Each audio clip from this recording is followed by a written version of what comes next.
interesting things that you've learned about the Chinese? Well, the sheer number of really smart, hardworking people in China is incredible. There are really, say, like, how many smart, hardworking people are there in China? There's far more of them there than there are here, I think, in my opinion. And they've got a lot of energy. So, I mean, the architecture in China that's in recent years is far more impressive than the U.S. I mean, the train stations, the buildings, the high-speed rail, everything. It's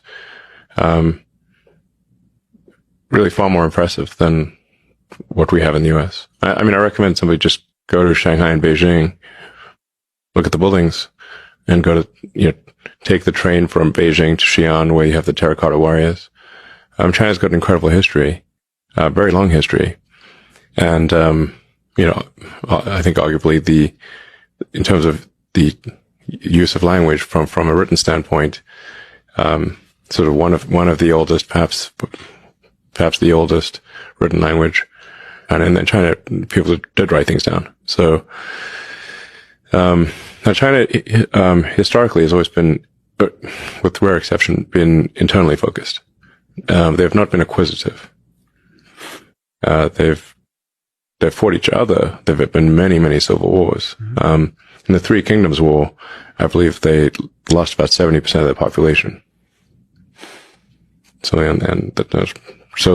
they've had brutal internal wars, like civil wars that make the U.S. Civil War look small by comparison. I think it's important to appreciate that China is not monolithic. We sort of think of like China as this sort of one entity of one mind, and this is definitely not the case. From what I've seen, and I think most people who understand China would agree, that people in China think about China 10 times more than they think about anything outside of China. So it's like 90% of their consideration is, is internal.